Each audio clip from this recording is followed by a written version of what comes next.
রূপসা হুজুরের নাম শুনছেন না? জিগের উনাকে, গহরডাঙ্গা মাদ্রাসার রূপসা হুজুর নাম শুনছেন না? উনি কেমন ছিল বলেন তো? আমি ওনার কাছে 7 বছর পড়েছি, ওনার রুমে ছিলাম। আমার হুজুর কোনোদিন আমার সাথে একটা উঁচু আওয়াজে কথা বলে নেই। সুবহানাল্লাহ, সুবহানাল্লাহ, বলেন না সুবহানাল্লাহ।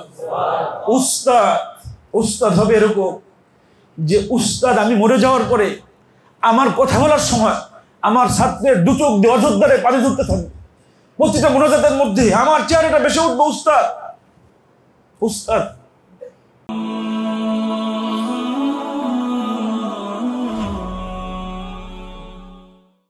আসসালামু আলাইকুম ওয়া রাহমাতুল্লাহি ওয়া বারাকাতুহু।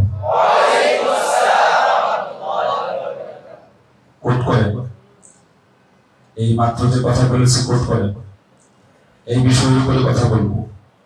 কেন আপনারা আজকে কথা বললেন, আমার কেন বলতে হলো? আপনি শিক্ষক হলে এখানে কি করতেন? আপনার ছাত্রদের সঙ্গে আপনি কি রাগ হতেন, মাইর দিতেন, না চুমা দিতেন? কোনটা করতেন? নাকি এরকম সুন্দর করে বুঝাই দিতেন? এই চারটা কোনটা করতেন? এই কথাটা মিথ্যা কথা। আমরা বেশিরভাগ শিক্ষকরাই বুঝিয়ে না দিয়ে ধমক বা মাইর দিয়ে আমরা বোঝানোর চেষ্টা করি। ঠিক না বেঠিক? আওয়াজ দিতে হবে। ঠিক না বেঠিক? রাসূলুল্লাহ সম্পর্কে একটা আয়াত পড়ি, ইন্নাকা লাআলা খুলুকিন আযীম। বলেন তো সবাই, আবার বলেন, ইন্নাকা লাআলা খুলুকিন আযীম। খুলুক আযীম পৃথিবীর কোন মানুষ একমাত্র হযরত মুহাম্মদুর রাসূলুল্লাহ ছাড়া কেউ হতে পারবে না। একমাত্র এই গুণটা ওনার জন্য আল্লাহ রাব্বুল আলামিন এই দুনিয়ায় পাঠিয়েছেন। খুলুকে হাসানা আমাদের মধ্যে আসতে পারে অনেক চেষ্টার পরে। খুলুকে হাসানা, খুলুক আযীম আমাদের মধ্যে কালে ভদ্রে যদি কারোর মধ্যে একবার আসে, সে জগৎ বিখ্যাত হয়ে যায়, সে সহস্রাব্দীর শ্রেষ্ঠ মানুষ হয়ে যায়। তাকে মানুষ শ্রদ্ধা বলে স্মরণ করে, তার কথা বলে মানুষ কাঁদে, তার কথা বলে আল্লাহর কাছে সাহায্য চায়। যেমন আপনারা শাহজালাল ইয়ামানি রাহমাতুল্লাহ আলাইহি রাসূলুল্লাহ এই খুলুক আযীমের ছোট্ট একটা গুণ, যে কোনো একটা গুণ ওনার জীবনের যে কোনো এক জায়গায় ফিট হয়েছে, যার জন্য উনি চির অমর হয়ে গিয়েছেন। ঠিক না ঠিক? আর রাসূলুল্লাহর মধ্যে 63 বছরের এই 63 বছরের প্রতিদিন এই খুলুক আযীম ওনার মধ্যে উপস্থিত ছিল। চিৎকার মেরে বলেন আলহামদুলিল্লাহ, আরো জোরে বলেন আলহামদুলিল্লাহ। বুইস্তু লিউতিম্মিমা মাকারিমাল আখলাক, বুইস্তু লিউতিম্মিমা মাকারিমাল আখলাক। রাসূলুল্লাহ বলেন, আমাকে এই পৃথিবীতে উত্তম আদর্শের পূর্ণতা দান করার জন্য প্রেরণ করা হয়েছে। জোরে বলেন আল্লাহু আকবার। এখন আমার এই দুইটা কোটেশনে আমি কথা বলবো। একটা হলো ইন্নাকা লাআলা খুলুকিন আযীম, আর একটা হলো বুইস্তু লিউতিম্মিমা মাকারিমাল আখলাক। আমরা এখানে কেন এসেছি? আমি এখানে কেন আসছি? আপনারা এখানে কেন এসেছেন? এখানে আমার ধারণা শতাধিক মানুষ এখন বসে আছেন। প্রায় 400 চোখ বা 450 চোখ আমাকে একযোগে দেখতেছে। আলহামদুলিল্লাহ। আমি আল্লাহর অনুগ্রহ আর দয়া ভিক্ষা চাই। আল্লাহ আমাকে এই চেয়ার পর্যন্ত এনেছেন। আমি আপনার ওই জায়গায় বসাছিলাম 2004-5-এ, আপনি এখন যেখানে বসেন এই জায়গায় আমি ছিলাম। আল্লাহ আমাকে সময়ের ব্যবধানে আমার পরিশ্রম, আল্লাহর অনুগ্রহ আর দয়া আপনাদের সামনে একটু উঁচু করে আল্লাহ বসিয়ে দিয়েছেন। এটা শুধুমাত্র কেবলমাত্র একমাত্র আল্লাহর অনুগ্রহ আর দয়া ছাড়া আমি এর মধ্যে আর কোনো কিছুই দেখি না। এজন্য আমি আল্লাহর শুকরিয়া আদায় করছি কায়েম অনুভবকে। আলহামদুলিল্লাহ। আপনারাও বলেন আলহামদুলিল্লাহ।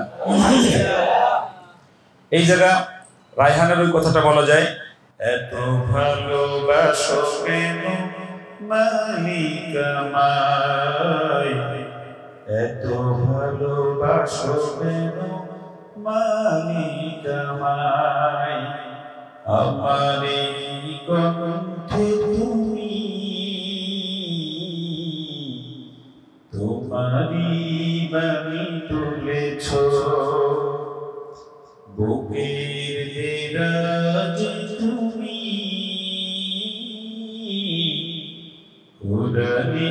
ইসলাম দিয়েছো,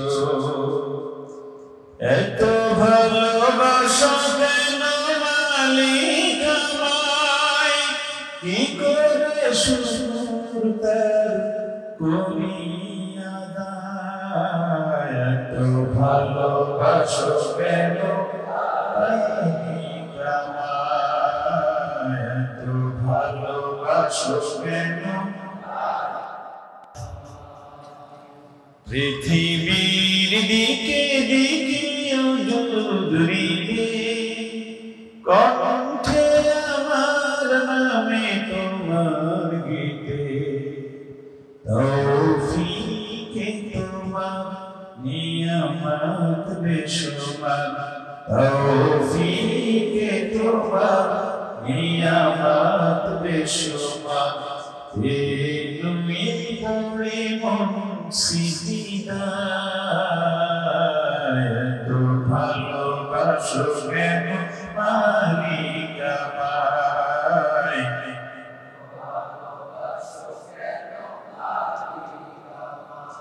হৃদয়ের পথে পথে জীবন চলতে আমায় তুমি করো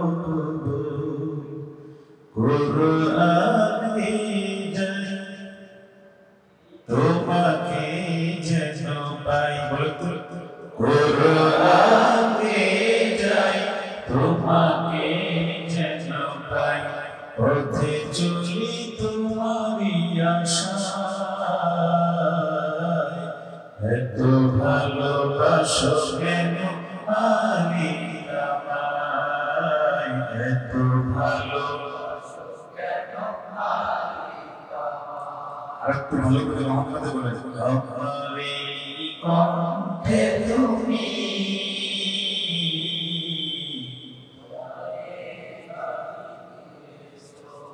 বুকের দেরাজে তুমি কুরআনের সালাম দিয়েছো, এত ভালোবাসো কেন মালিক আমায়, কি করে শুকর তার করি আদায়, এত ভালোবাসো কেন মালিক আমায়, এত ভালোবাসো কেন মালিক আমায়। ঠিক না বেঠিক? আরো আওয়াজ দিয়ে বলতে হবে, ঠিক না বেঠিক? আমার কাছে মনে হয় যে আমি বলি, সেদিন আমি একটা জায়গায় বলেছি যে আমাকে বাচ্চাদেরকে আমি জিজ্ঞেস করি কেমন আছো তোমরা, ওরা বলেই বলে যে আলহামদুলিল্লাহ আমরা ভালো আছি, আপনি কেমন আছেন, আমাকে এরকম পাল্টা একটা প্রশ্ন ওরা ছড়ে দেয়। আমি বলি যে পৃথিবীতে যদি সুখী মানুষ যদি তা হয়, তাদের মধ্যে সেরা 10-এর ভিতরে আমি থাকবো ইনশাআল্লাহ, আমি আছি। সবাই বলেন আলহামদুলিল্লাহ। একদম সত্য, একদম সত্য। এখন আপনাদের অনেকের প্রশ্ন হতে পারে যে আপনার কাছে কি সুখের সব আছে, আর কিছু না থাকুক, আমার কাছে আল কোরআন আছে, আমি আল কোরআনের মহাদৌলত পেয়ে আমি ধন্য হয়েছি। ঠিক না বেঠিক?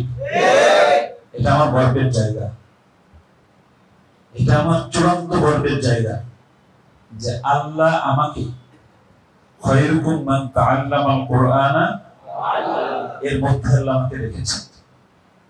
হযরত মুহাম্মদুর রাসূলুল্লাহর সুস্পষ্ট বক্তব্য, পৃথিবীর মধ্যে সর্বশ্রেষ্ঠ ওই মানুষ, ভালো উত্তম ওই মানুষ যে নিজে কোরআন পড়ে অপরকে পড়ায়।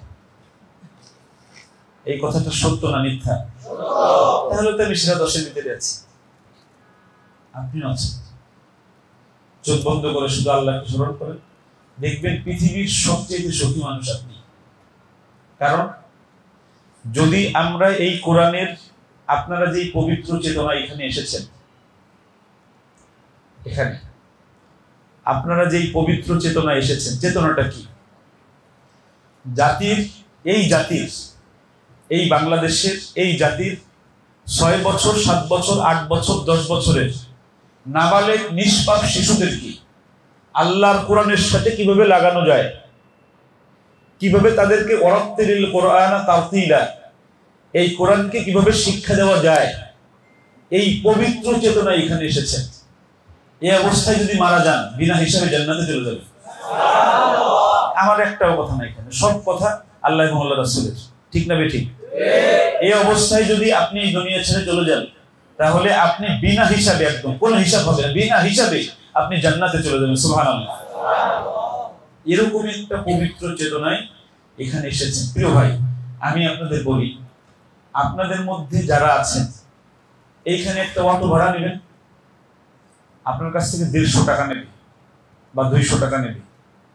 আপনি 10 ঘন্টা অটোটা চালালে কোন পক্ষে সকল খরচ বাদে আপনি 12 থেকে 1400 টাকা নিয়ে ঘরে যেতে পারবেন, ঠিক না বেঠিক?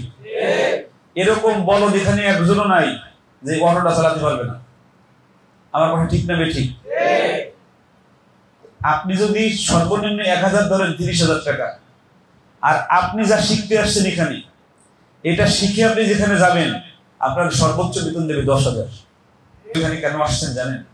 এখানে আমার অনেক প্রিয় ভাই এরকম আছে, তাকে যদি 10 লক্ষ টাকার অফার করা হয়, তারপরও সেই কোরআন শিখানোর রাস্তা থেকে সে যাবে না, ঠিক না বেঠিক?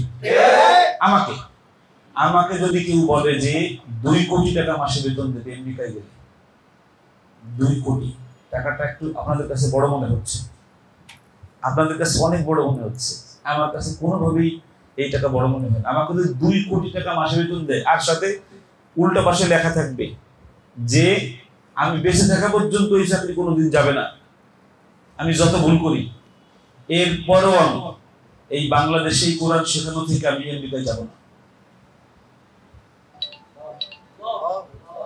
এটা কথার কথা না, একদম কলিজার ভিতরের বক্তব্য দিচ্ছে এটা।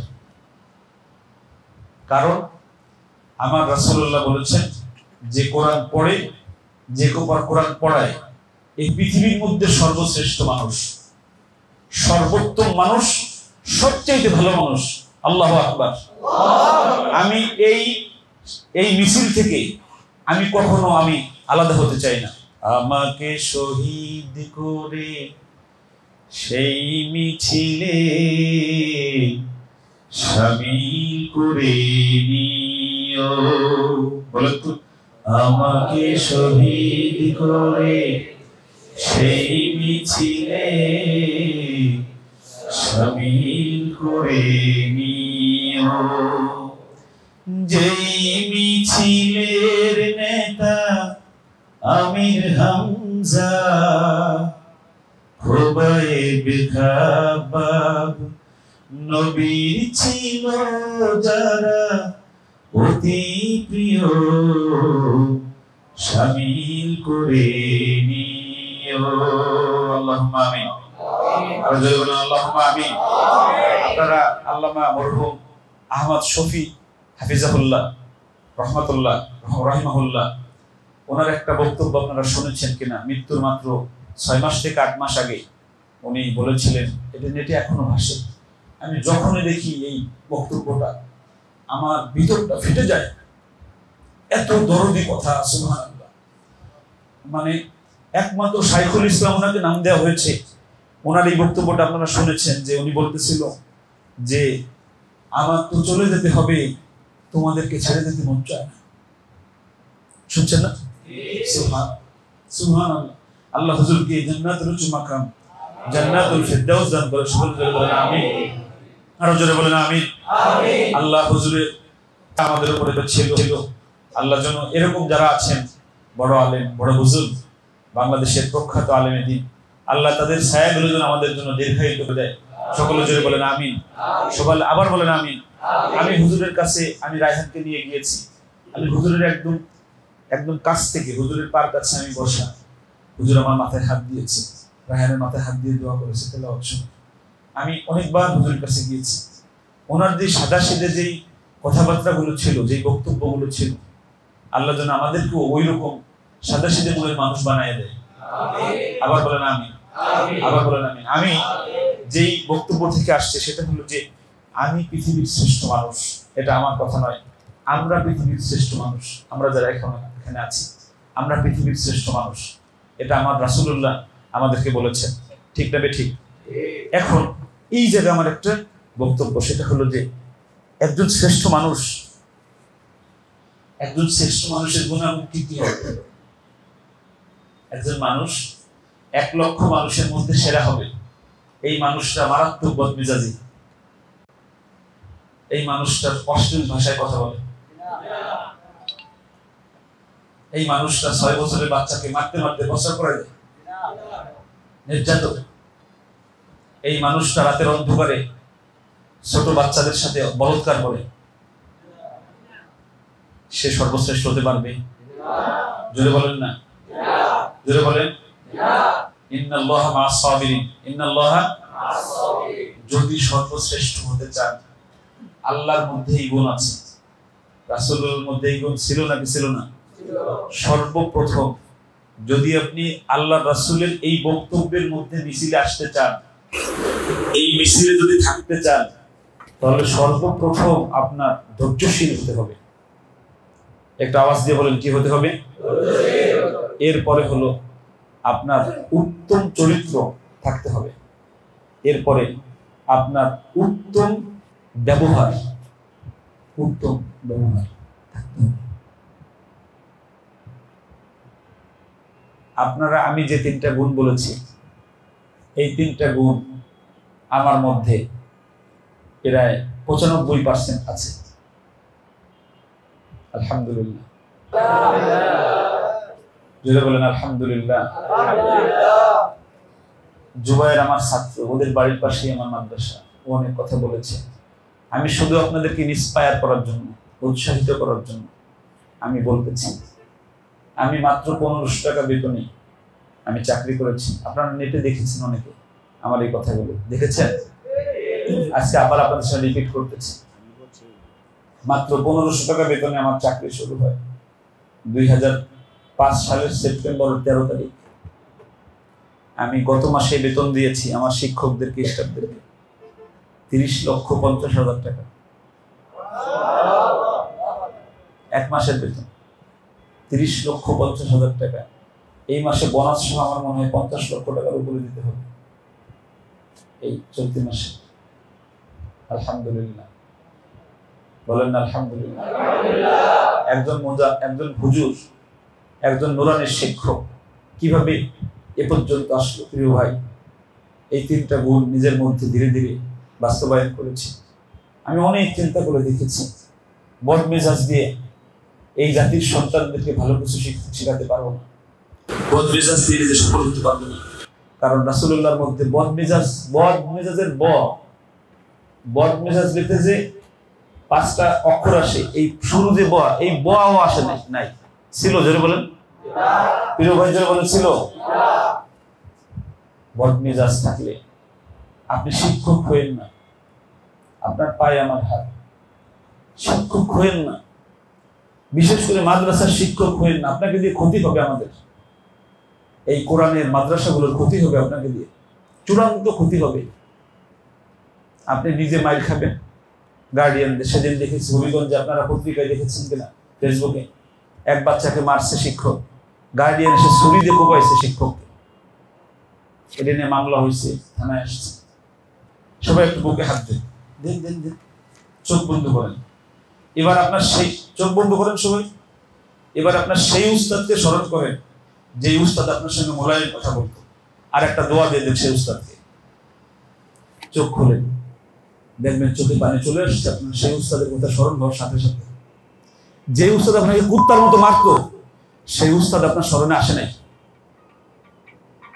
আমি আপনাকে চোখ বন্ধ করে যাকে স্মরণ করতে বলেছি, ওই মোলায়েম, ওই শরীফ উস্তাদের চেহারাটা ভেসে উঠছে আপনার অন্তরের মধ্যে, যে উস্তাদটা আপনাকে হাত ধরে নিয়ে তার বাসায় নিয়ে একবেলা খানা খাওয়াইছে, ঠিক না বেঠিক? আপনার পাঞ্জাবি ছিল না, আপনি গরিব মানুষ, যে উস্তাদ আপনাকে একটা পাঞ্জাবি কিনে দিয়েছে, সেই শরীফ উস্তাদটা, দরদি উস্তাদের চেহারাটা আপনার কলিজার মধ্যে ভেসে উঠেছে, ঠিক না বেঠিক? এখানে দক্ষিণবঙ্গের কেউ আছেন? কোথায় বাড়ি? জোরে বলেন। হ্যাঁ, সাতক্ষীরা। গোপালগঞ্জের কেউ আছে? গোপালগঞ্জ। নড়াইল রূপসা হুজুরের নাম শুনছেন না? জিগের উনাকে। গহরডাঙ্গা মাদ্রাসার রূপসা হুজুর নাম শুনছেন না? উনি কেমন ছিল বলেন তো? আমি ওনার কাছে 7 বছর পড়েছি, ওনার রুমে ছিলাম। আমার হুজুর কোনোদিন আমার সাথে একটা উঁচু আওয়াজে কথা বলে নাই। সুবহানাল্লাহ, সুবহানাল্লাহ বলেন না, সুবহানাল্লাহ। উস্তাদ হবে এরকম যে উস্তাদ আমি মরে যাওয়ার পরে আমার কথা বলার সময় আমার ছাত্রের দু চোখ দিয়ে অযোধ্যারে পানি ধরতে থাকবে। প্রতিটা মোনাজাতের মধ্যে আমার চেহারাটা বেশি উঠবে। উস্তাদ হলো পিতামাতার চেয়ে দরদী আর একটা নাম। উস্তাদ বিপদের সময় যাকে স্মরণ করবে, চূড়ান্ত মুসিবতের সময় যাকে স্মরণ করবে, জান্নাতে যাওয়ার সময় যাকে হাত ধরে নিয়ে যাবে, সে হলো উস্তাদ। আমার কথার সাথে আপনারা একমত? জোরে বলেন একমত। আপনাদের পায়ে আমার হাত। প্রিয় ভাই, যদি মারামারি করার নিয়ত থেকে হইেন না, কোনো দরকার নাই। রিক্সা চালান, বিদেশ চলে যান। এই পেশা বদমেজাজি মানুষের জন্য না। রাসূলুল্লাহ এই পেশার কথা বলেন নাই যে এই পেশায় মারাত্মক মারামারি থাকবে, অকথ্য ভাষায় গালিগালাজ থাকবে। এই পেশাটা তাদের জন্য না, এই পেশাটা ধৈর্যশীল মানুষের জন্য। আমার উস্তাদ মরহুম আল্লামা ফরিদ আহমদ সাহেব রূপসা হুজুরকে আল্লাহ জান্নাতের উঁচু মাকাম জান্নাতুল ফিরদাউস দান করে। সকলে বলেন আমিন। আরো জোরে বলেন আমিন। আপনারা যাচাই করে দেখতে পারেন, দক্ষিণবঙ্গে যাবেন, যত মাদ্রাসার হুজুরদের কাছে বলবেন যে রূপসা হুজুর কেমন ছিল, আমি যেভাবে বিভক্তি দিয়েছি ঠিক এইভাবে প্রত্যেকটা ছাত্র বলবে। আচ্ছা, এই মানুষটা জান্নাতে যাবে নাকি জাহান্নামে যাবে? আগে যাবে না পরে যাবে? যেটা বলেন আগে যাবে না পরে যাবে? আমি এরকম ওস্তাদ হতে চাই। আমি এইরকম ওস্তাদ হতে চাই। আর আমি চাই আপনারাও আমার সাথে এই মিছিলে শামিল হন। আর রায়হান ইন্টারন্যাশনাল মাদ্রাসা একটি আন্তর্জাতিক কোরআনিক শিক্ষা মিশন।